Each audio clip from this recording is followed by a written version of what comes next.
Penjelasan, berlainan wirid dengan berlainan keadaan.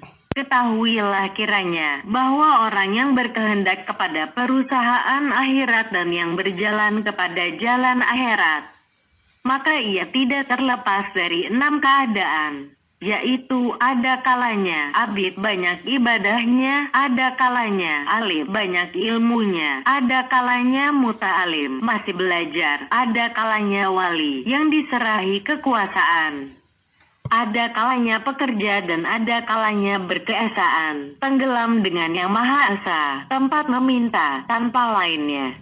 Yang pertama, abid, yaitu yang menjuruskan dirinya kepada ibadah. Tak ada sekali-kali kerjanya yang lain. Kalau ia meninggalkan ibadah, niscaya duduklah ia sia-sia. Maka susunan wiridnya ialah apa yang kami sebutkan dahulu. Ya, tak jauh selisih tugasnya. Dengan menghabiskan kebanyakan waktunya, ada kalanya dengan salat atau dengan pembacaan Al-Quran atau dengan tasbih. Sesungguhnya ada di antara sahabat Nabi SAW yang wiridnya dalam satu hari 12.000 kali tasbih. Ada yang wiridnya 30.000 kali. Ada yang wiridnya 300 sampai 600 rakaat dan sampai 1000 rakaat salat. Dan yang paling sedikit dinukilkan mengenai wirid mereka dari salat itu ialah 100 rakaat sehari semalam. Dan sebahagian mereka kebanyakan wiridnya adalah Al-Quran. Dan salah seorang dari mereka menghatamkan Al-Quran dalam sehari sekali. Dan diriwayatkan, ada yang 2 kali dari sebahagian sahabat-sahabat itu. Sebahagian dari mereka ada yang menghabiskan sehari atau semalam untuk bertafakur mengenai suatu ayat dari Al-Quran yang diulang-ulanginya. Adalah Karas bin Wabrah bermukim di Makkah. Ia melakukan tawaf mengelilingi Ka'bah tiap-tiap hari 70 kali 7 kali karena 7 kali adalah sekali tawaf namanya. Dan pada tiap-tiap malam 70 kali 7 kali. Dan bersama dengan itu, ia menghatamkan Al-Quran sehari semalam 2 kali. Maka dihitung yang demikian itu adalah 10 farsah jauhnya. Dan bersama dengan tiap-tiap 7 kali keliling Ka'bah itu, 2 rakaat salat sunat. Maka berjumlah semuanya 280 rakaat 2 kali hatam Al-Quran dan 10 farsah tadi. Kalau Anda bertanya, manakah yang lebih utama untuk dipergunakan waktu terbanyak dari wirid-wirid itu? Maka ketahuilah bahwa membaca Al-Quran dalam salat yang disertai pemahaman adalah menghimpunkan semuanya. Tetapi kadang-kadang sulit melaksanakannya terus-menerus. Dari itu, keutamaannya berbeda dengan berbeda keadaannya seseorang. Dan tujuan dari wirid-wirid itu ialah membersihkan hati, mensucikan dan menghiaskannya dengan zikir kepada Allah Ta'ala, serta menjinakkan hati kepadanya. Maka hendaklah diperhatikan oleh murid itu akan hatinya. Apa yang dilihatnya lebih membekas pada hatinya, maka hendaklah rajin ia mengerjakannya. Apabila ia telah merasa jemu daripadanya, maka hendaklah ia berpindah kepada yang lain. Dari itu, kami memandang lebih benar bagi kebanyakan orang membagi segala amalan kebajikan yang bermacam-macam itu kepada beberapa waktu, sebagaimana telah diterangkan dahulu, dan berpindah dari satu macam ke satu macam yang lain. Karena jemu itu adalah perkara biasa menurut sifat manusia. Dalam pada itu, keadaan diri seseorang itu berbeda pula. Tetapi apabila telah dipahami akan pemahaman dan rahasia daripada wirid-wirid itu, maka hendaklah diikuti akan pengertiannya.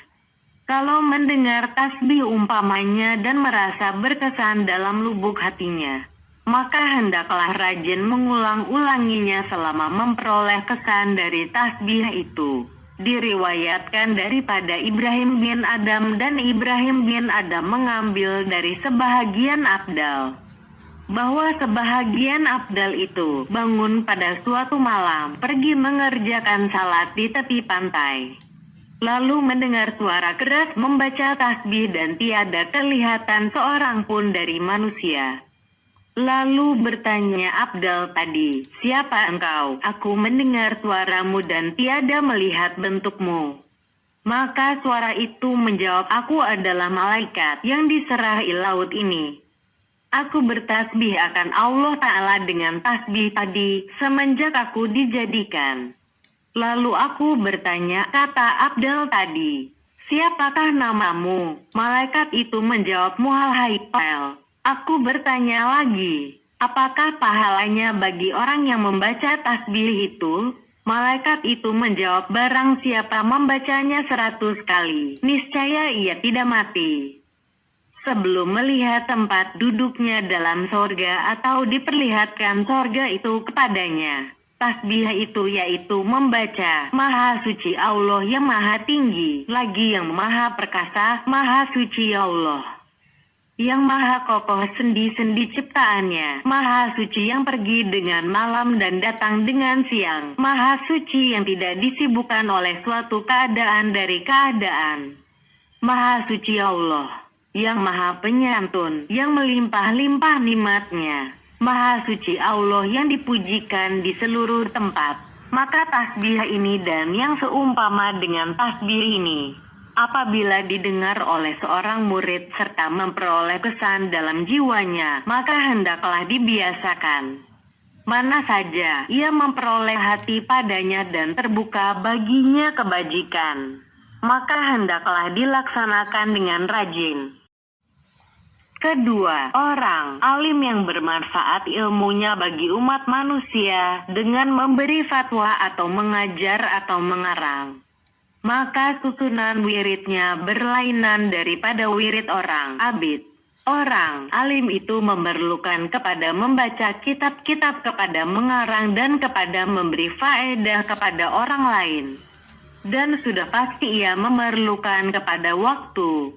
Kalau mungkin ia menghabiskan segala waktunya untuk itu, maka itu adalah yang lebih utama dari apa yang dikerjakannya. Sesudah segala salat fardu dan sunat-sunat rawatibnya, salat-salat sunat, sebelum atau sesudah salat fardu, dibuktikan kepada yang demikian itu oleh segala apa yang telah kami sebutkan dahulu mengenai keutamaan mengajar dan belajar pada kitab ilmu. Bagaimanakah tidak demikian? Dalam ilmu itu ada kerajinan berzikir kepada Allah Ta'ala. Dan perhatikan apa yang difirmankan oleh Allah Ta'ala dan yang disabdakan oleh Rasulullah SAW. Dan ilmu itu kemanfaatan bagi manusia dan menunjukkan mereka kepada jalan akhirat. Kadang-kadang suatu masalah yang dipelajari oleh seorang pelajar dapat memperbaiki ibadah seumur hidupnya. Kalau tidak dipelajarinya, niscaya usahanya itu menjadi sia-sia belaka. Kami maksudkan dengan ilmu yang mendahului ibadah, ialah ilmu yang menyukakan manusia kepada akhirat dan menzuhudkannya dari dunia, atau ilmu yang menolong mereka kepada menjalani jalan akhirat. Apabila dipelajarinya dengan maksud memperoleh pertolongan dengan ilmu itu kepada jalan akhirat, bukan ilmu-ilmu yang menambah kesukaan kepada harta, kemegahan, dan kesukaan orang banyak. Yang lebih utama dengan ilmu itu ialah membagi-bagikan juga waktunya. Kalau dihabiskannya segala waktunya dalam menyusun ilmu yang tidak disanggupi oleh tabiat manusia, maka seyogyanya menentukan waktu sesudah subuh sampai kepada terbit matahari dengan membaca zikir-zikir dan wirid-wirid sebagaimana telah kami sebutkan dahulu pada wirid pertama. Dan sesudah terbit matahari sampai kepada waktu duha siang hari adalah untuk memanfaatkan ilmu itu kepada orang banyak dan mengajar. Kalau ada orang yang ingin memperoleh faedah dari ilmunya itu untuk akhirat, kalau tidak ada, maka diserahkannya waktu itu kepada berfikir. dan bertafakur mengenai apa yang sulit baginya dari ilmu-ilmu agama. Karena kebersihan hati sesudah selesai daripada zikir dan sebelum sibuk dengan kepentingan duniawi adalah amat menolong kepada pemecahan segala kesulitan. Dan dari duha siang hari sampai kepada ashar untuk mengarang dan membaca, di mana tidak ditinggalkannya kecuali pada waktu makan, bersuci, mengerjakan salat fardu dan tidur siang sekejap waktu, kalau siang itu panjang. Dan dari ashar sampai kepada kuning cahaya matahari sore menggunakan waktunya untuk mendengar apa yang dibacakan di hadapannya mengenai tafsir atau hadits atau ilmu lain yang bermanfaat. Dan dari kuning cahaya matahari sore sampai kepada terbenam matahari dengan berzikir, beristighfar dan bertasbih. Maka adalah wiridnya yang pertama sebelum terbit matahari merupakan amalan lisan. Wiridnya yang kedua merupakan amalan hati dengan berfikir sampai kepada waktu duha. Wiridnya yang ketiga sampai kepada ashar merupakan amalan yang keempat. Sesudah ashar merupakan amalan mendengar. Supaya beristirahatlah mata dan tangan. Membaca dan menulis sesudah ashar kadang-kadang mendatangkan melarat kepada mata. Dan ketika menguning cahaya matahari, ia kembali kepada berzikir dengan lisan. Maka tidaklah kosong suatu bahagian pun dari siang hari, daripada amalan dengan anggota badan, serta kehadiran hati pada semuanya.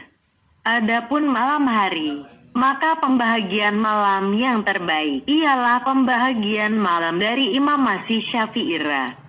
Karena beliau membagi malam kepada 3 bagian, sepertiga malam untuk membaca dan menyusun ilmu, yaitu yang pertama, sepertiga malam untuk salat, yaitu yang di tengah, dan sepertiga lagi untuk tidur, yaitu yang penghabisan. Ini mudah dilaksanakan pada malam-malam musim dingin dan pada musim panas. Kadang-kadang tidak memungkinkan demikian kecuali ia membanyakkan tidur pada siang hari. 3 inilah yang kami sukai dari susunan wirid-wirid ilmu. Ketiga, pelajar, bekerja menuntut ilmu, adalah lebih utama daripada berzikir dan mengerjakan salat-salat sunat. Caranya adalah menurut cara orang alim menyusun wiridnya. Tetapi pelajar itu bekerja memperolehkan faedah. Sedang orang alim itu bekerja memberikan faedah. Pelajar itu bekerja membuat catatan dan menghapuskan yang salah. Sedang orang alim itu bekerja menyusun karangan. Pelajar itu menyusun segala waktunya, sebagaimana telah kami sebutkan dahulu. Segala apa yang telah kami sebutkan tentang kelebihan belajar dan ilmu dalam kitab ilmu menunjukkan bahwa yang demikian itu adalah lebih utama. Bahkan walaupun ia bukan pelajar, dalam pengertian ia mencatat dan menghasilkan untuk menjadi orang alim, tetapi dia adalah orang awam, maka kunjungannya ke majelis-majelis zikir, pengajaran dan ilmu pengetahuan adalah lebih utama daripada mengerjakan wirid-wirid yang telah kami sebutkan dahulu sesudah subuh, sesudah terbit matahari dan pada waktu-waktu lainnya. Pada hadits Abi Zarah tersebut, bahwa mengunjungi majelis zikir adalah lebih utama daripada salat 1000 rakaat, daripada berkunjung kepada 1000 tempat kematian dan berziarah kepada 1000 orang sakit. Bersabda Nabi SAW, apabila kamu melihat kebun surga, maka bermain-mainlah di dalamnya. Lalu orang menanyakan, wahai Rasulullah, manakah kebun surga itu? Nabi SAW menjawab, ialah majelis zikir. Berkata Kabalah Bara, jikalau pahala majelis alim ulama, tempat alim ulama membahas ilmu pengetahuan, terang bagi manusia, niscaya mereka berperang untuk memperolehnya. Sehingga orang-orang yang mempunyai daerah kekuasaan akan meninggalkan daerah kekuasaannya, dan orang-orang yang mempunyai kedai tempat jualan akan meninggalkan kedainya. Berkata Umar bin Al-Khattab, sesungguhnya orang yang keluar dari rumahnya dengan mempunyai dosa seperti bukit Tihamah, maka apabila ia mendengar orang alim lalu ia takut bertaubat dari segala dosanya dan ia kembali ke rumahnya tanpa berdosa lagi. Dari itu, janganlah kamu bercerai dengan majelis alim ulama. Karena sesungguhnya Allah Azza wa Jalla tidak menjadikan di atas permukaan bumi tanah yang lebih mulia dari majelis alim ulama. Berkata seorang laki-laki kepada Al-Hasan, aku mengadu kepadamu akan kesat hatiku. Al-Hasan menjawab, dekatkan hatimu itu kepada majelis zikir. Bermimpi Amar as-Sahidi bertemu dengan miskinah Atafawiyah, dan wanita ini termasuk seorang wanita yang rajin mengunjungi majelis zikir. Berkata Amar kepadanya, selamat berjumpa, wahai miskinah.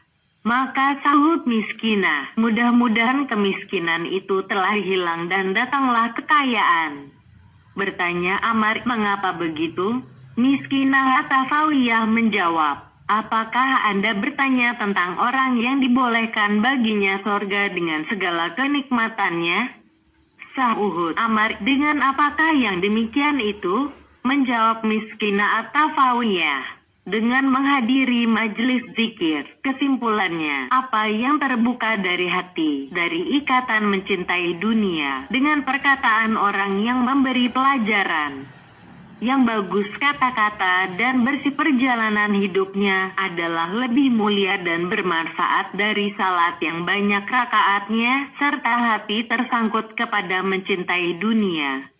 Keempat, pekerja yang memerlukan kepada usaha untuk keluarganya, maka tidaklah ia menyia-nyiakan keluarganya dan menghabiskan waktu dalam beribadah. Tetapi wiridnya pada waktu berusaha itu ialah datang ke kedai dan meneruskan usaha. Dalam pada itu, seyogyanya tidak melupakan mengingati Allah Ta'ala dalam berusaha itu. Bahkan rajin bertasbih, berzikir dan membaca Al-Quran. Karena yang demikian itu mungkin dikumpulkan kepada pekerjaan. Dan sesungguhnya mudah dilakukan salat serta bekerja. Kecuali dia itu pemimpin, maka tidak sukar melakukan wirid salat serta pekerjaannya. Kemudian, manakala telah selesai daripada fardu kifayahnya, jika ada satu orang yang mengerjakannya maka selesai urusan itu. Maka seyogyanya kembali kepada susunan wirid-wiridnya. Dan kalau terus-menerus ia berusaha dan bersedekah dengan apa yang lebih daripada keperluannya, maka itu adalah lebih utama daripada wirid-wirid yang lain yang telah kami sebutkan dahulu. Karena ibadah yang melampaui faedahnya kepada orang lain adalah lebih bermanfaat daripada ibadah yang terbatas manfaatnya kepada yang beribadah itu sendiri. Sedekah dan usaha berdasarkan niat tersebut adalah ibadahnya, yang dengan sendirinya mendekatkan dia kepada Allah Ta'ala, kemudian menghasilkan faedah kepada orang lain, dan menarik kepadanya keberkatan doa orang-orang muslimin dan berganda-ganda pahalanya. Kelima, wali yang diserahi kekuasaan seperti imam, kepala pemerintahan, kadli, hakim, dan yang menerima tugas untuk memperhatikan kepentingan kaum muslimin. Maka tegak melaksanakan keperluan dan maksud kaum muslimin bersesuaian dengan agama dan dengan tujuan ikhlas adalah lebih utama daripada wirid-wirid yang tersebut itu. Maka tugasnya menyelesaikan kepentingan orang banyak pada siang hari serta menyingkatkan ibadah kepada yang fardu saja, dan menegakkan wirid-wirid yang tersebut pada malam hari. Seperti yang diperbuat oleh Umar yang berkata, apalah tidur itu bagiku. Kalau aku tidur siang, niscaya aku menyia-nyiakan kaum muslimin. Dan kalau aku tidur malam, niscaya aku menyia-nyiakan diriku sendiri. Sesungguhnya telah Anda pahami dengan apa yang telah kami terangkan itu, bahwa didahulukan dua perkara atas ibadah badaniyah.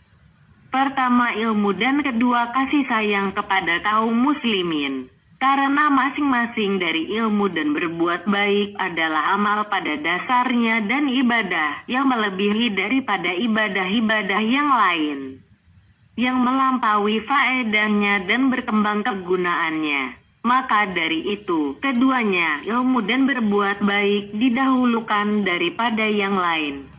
Keenam, orang yang berkeesaan, yang tenggelam dengan Yang Maha Esa, tempat meminta, yang menjadi cita-citanya hanya satu.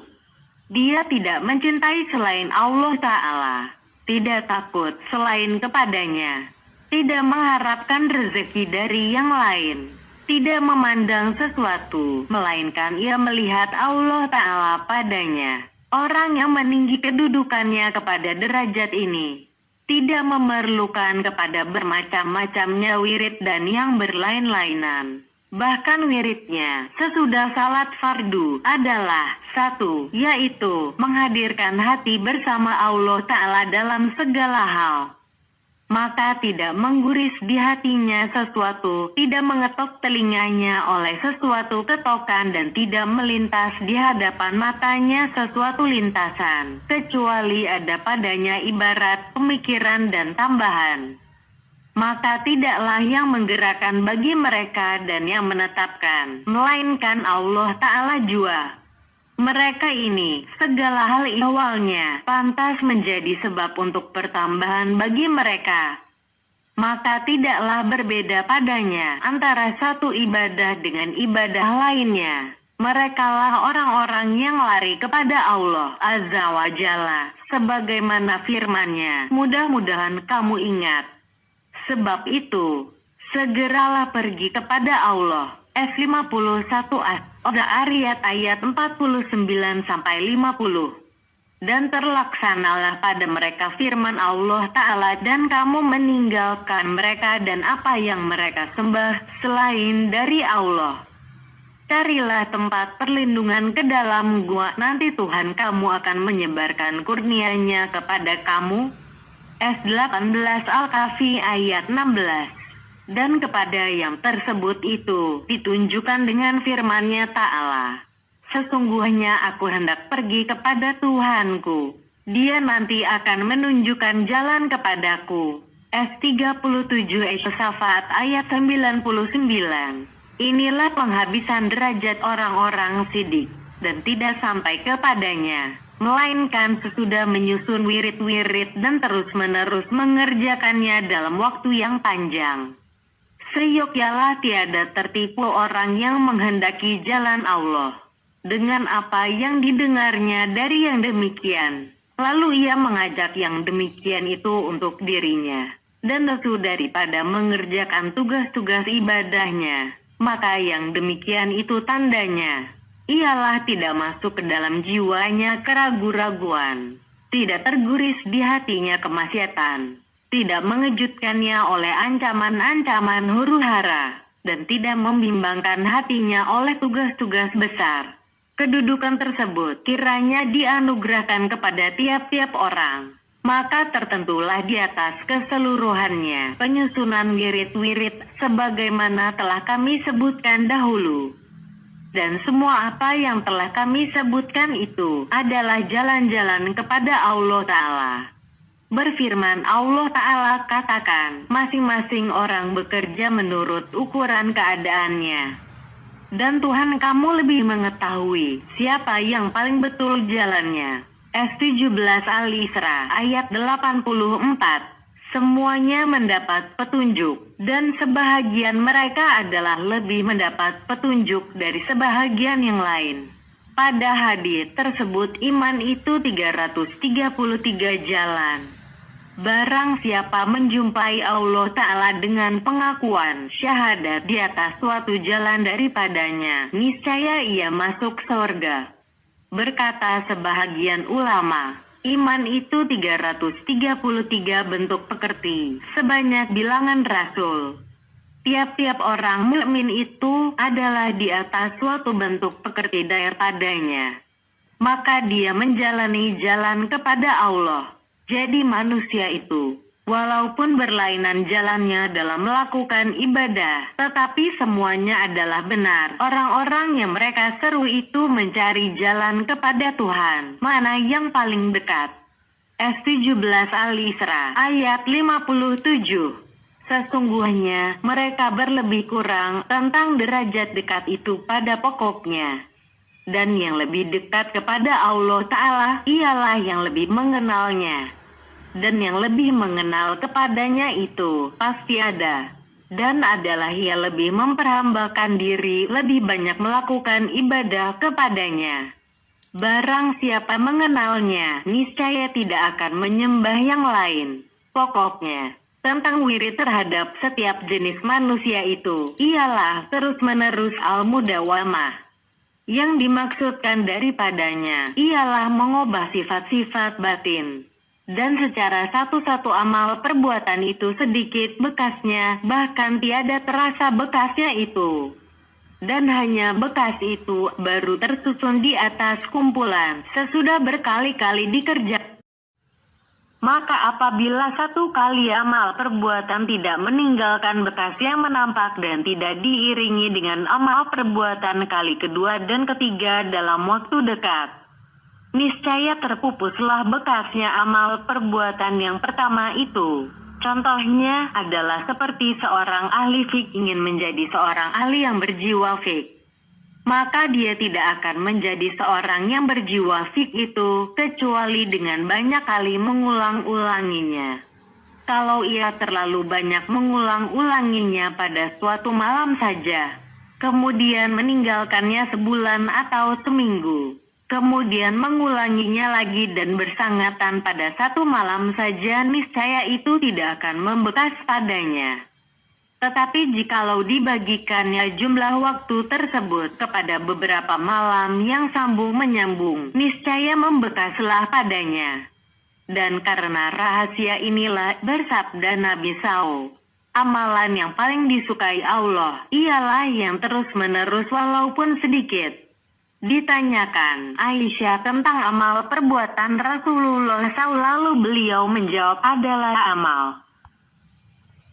perbuatannya terus-menerus berkekalan, dan adalah dia apabila mengerjakan sesuatu perbuatan maka dilaksanakannya secara tetap. Dan karena itulah bersabda Nabi SAW, barang siapa membiasakan mengerjakan sesuatu ibadah kepada Allah, lalu meninggalkannya karena malas, niscaya dia dikutuk oleh Allah. Dan inilah sebabnya maka Nabi SAW mengerjakan salat sesudah ashar karena menggantikan yang tertinggal 2 rakaat lantaran terganggu oleh utusan yang datang padanya. Kemudian sesudah itu, senantiasalah dikerjakan oleh Nabi yang 2 rakaat itu sesudah ashar, tetapi di rumahnya, tidak di masjid, supaya jangan dituruti oleh orang lain. Demikianlah diriwayatkan oleh Aisyah dari Umi Salmah. Kalau Anda bertanya, bolehkan itu dituruti oleh orang lain? Sedang itu adalah waktu kirahiyah, waktu mahruh salat. Ketahuilah kiranya bahwa 3 arti yang telah kami sebutkan dahulu tentang makruhnya. Menjaga daripada penyerupaan dengan penyembah matahari atau sujud waktu lahir tanduk setan atau beristirahat daripada ibadah karena menjaga diri daripada kemalasan. Tidaklah terjadi pada diri Nabi SAW, maka tidaklah dibandingkan orang lain dengan Nabi SAW dalam hal demikian. Disaksikan untuk itu oleh perbuatan Nabi di rumahnya, sehingga dia tidak diikuti oleh orang lain. Bab kedua tentang sebab-sebab yang memudahkan untuk bangun malam, tentang malam-malam yang disunatkan menghidupkannya, tentang keutamaan menghidupkan malam dengan ibadah, tentang waktu di antara maghrib dan isya, dan tentang cara membagi malam. Keutamaan menghidupkan waktu di antara maghrib dan isya. Bersabda Nabi SAW, menurut apa yang diriwayatkan oleh Aisyah, yang terutama dari salat-salat pada silsi Allah ialah salat maghrib, di mana tidak dikuranginya pada orang musafir dan pada orang bermukim. Dibukakannya dengan salat maghrib itu akan salat malam dan ditutupkannya dengan salat maghrib itu akan salat siang. Maka barang siapa bersalat maghrib dan bersalat 2 rakaat sesudahnya, niscaya dibangun oleh Allah baginya 2 istana dalam sorga. Berkata orang yang merawikan hadits ini, saya tidak tahu istana itu daripada emas atau perak. Dan barang siapa bersalat sesudah maghrib 4 rakaat, niscaya diampunkan dosanya 20 tahun atau dia bersabda 40 tahun. Diriwayatkan oleh Ummi Salmah dan Abu Hurairah daripada Nabi SAW bahwa Nabi SAW bersabda, barang siapa mengerjakan salat 6 rakaat sesudah maghrib, niscaya disamakan baginya dengan ibadah setahun penuh atau seolah-olah ia mengerjakan salat pada malam Lailatul Qadar. Dari Sa'id bin Jubair dan dia menerima dari Sauban yang mengatakan bahwa Rasulullah SAW bersabda, barang siapa beriktikaf di antara maghrib dan isya dalam masjid tempat bersalat jamaah, di mana ia tidak berkata-kata selain dengan salat atau membaca Al-Quran, niscaya berhaklah ia pada Allah untuk dibangun baginya 2 istana dalam sorga. Dan jauh perjalanan dari masing-masing kedua istana itu 100 tahun. Dan ditanamkan untuknya di antara kedua istana itu tanaman. Kalau sekiranya dikelilingi oleh penduduk dunia, niscaya termuatlah mereka semuanya. Bersabda Nabi SAW, barang siapa mengerjakan salat 10 rakaat di antara maghrib dan isya, niscaya didirikan oleh Allah untuknya suatu istana dalam sorga. Lalu Umar menyahut, jadi banyaklah istana kita, wahai Rasulullah. Menjawab Nabi SAW, bagi Allah adalah lebih banyak dan lebih utama. Atau Nabi SAW mengatakan, lebih baik. Dan dari Anas bin Malik di mana ia berkata, bersabda Rasulullah SAW, barang siapa mengerjakan salat maghrib dengan berjamaah kemudian sesudahnya, lalu mengerjakan salat 2 rakaat dan tiada berkata-kata dengan sesuatu di antara yang demikian itu tentang urusan duniawi, di mana dibacanya pada rakaat pertama surat Al-Fatihah, 10 ayat dari permulaan surat Al-Baqarah, 2 ayat dari pertengahannya, dan wa ilahukum ilahun wahidun la ilaha illahu rahmanur rahim. Inafik laki sama awaati wal arli sampai kepada akhir ayat dan kul huwallahu ahad 15 kali. Kemudian ia ruku dan sujud. Maka apabila ia telah berdiri pada rakaat kedua, maka dibacanya surat Al-Fatihah, ayat Al-Kursi dan 2 ayat sesudahnya sampai kepada firman-Nya, ulaika ashabun nar hum fiha halidun, dan 3 ayat dari akhir surat Al-Baqarah. Dari firman-Nya, lillahi ma'afi sama awaati wa mafil arli, sampai kepada akhir ayat. Dan kul huwallahu ahad 15 kali, di mana Nabi SAW menyifatkan pahalanya pada hadits itu di luar dari hinggaan. Berkata Karas bin Wabrak, dia itu sebahagian dari abdal wali Allah yang datang ganti berganti. Aku berkata kepada Nabi Kidiras, ajarilah aku akan sesuatu yang akan aku kerjakan pada tiap-tiap malam. Menjawab Nabi Kidiras, apabila engkau telah mengerjakan salat maghrib, maka bangunlah sampai kepada waktu salat isya. Mengerjakan salat tanpa berkata-kata dengan seseorang, dan hadapilah salatmu itu di mana engkau di dalamnya. Berilah salam pada tiap-tiap 2 rakaat. Bacalah pada tiap-tiap rakaat surat Al-Fatihah sekali dan kul huwallahu ahad 3 kali. Apabila engkau telah selesai dari salat itu, pulanglah ke rumahmu, dan janganlah bercakap-cakap dengan seseorang, dan bersalatlah 2 rakaat. Bacalah surat Al-Fatihah dan kul huwallahu ahad -7 kali pada tiap-tiap rakaat. Kemudian sujudlah sesudah membaca salam kepada Nabi SAW, dan bacalah istighfar meminta ampun pada Allah Ta'ala 7 kali. Dan bacalah Subhanallah walhamdulillah wala ilaha illallah wallahu akbar wala haula wala quwata illa billahil aliyil azim 7 kali. Kemudian angkatkan kepalamu dari sujud dan duduklah dengan lurus. Angkatkan kedua tanganmu dan bacakan, wahai yang hidup, wahai yang berdiri sendiri, wahai yang mempunyai kebesaran dan kemuliaan. Wahai Tuhan bagi mereka yang dahulu dan mereka yang kemudian. Wahai yang maha pengasih bagi dunia dan akhirat dan yang maha penyayang bagi keduanya. Wahai Tuhan, wahai Tuhan, wahai Tuhan, wahai Allah, wahai Allah, wahai Allah. Kemudian bangunlah di mana engkau mengangkatkan kedua tangan dan berdoalah dengan doa tadi. Kemudian tidurlah di mana engkau kehendaki di atas rusuk kanan dengan menghadap kiblat, dan berselawatlah pada Nabi SAW dan teruslah berselawat kepadanya sehingga engkau terbawa tidur. Maka aku berkata kepada Kidiras, aku ingin engkau memberitahukan kepadaku dari siapakah engkau mendengar ini? Menjawab Kidiras, sesungguhnya aku datang kepada Muhammad SAW, di mana dia diajarkan doa ini dan diwahyukan kepadanya. Maka adalah aku di sisinya. Yang demikian itu adalah dengan kehadiranku. Lalu aku pelajari dari siapa yang mengajarkan doa itu. Kepada Muhammad SAW dikatakan bahwa doa dan salat ini bagi barang siapa yang selalu mengerjakannya dengan keyakinan yang baik dan niat yang benar, niscaya akan bermimpi berjumpa dengan Rasulullah SAW sebelum ia keluar meninggal dunia. Dan telah dikerjakan yang demikian oleh sebahagian manusia. Lalu ia bermimpi dimasukkan ke dalam sorga.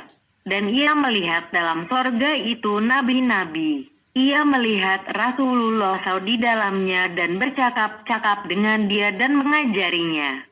Kesimpulannya, bahwa apa yang dinukilkan tentang keutamaan menghidupkan malam dengan amalan di antara maghrib dan isya adalah banyak.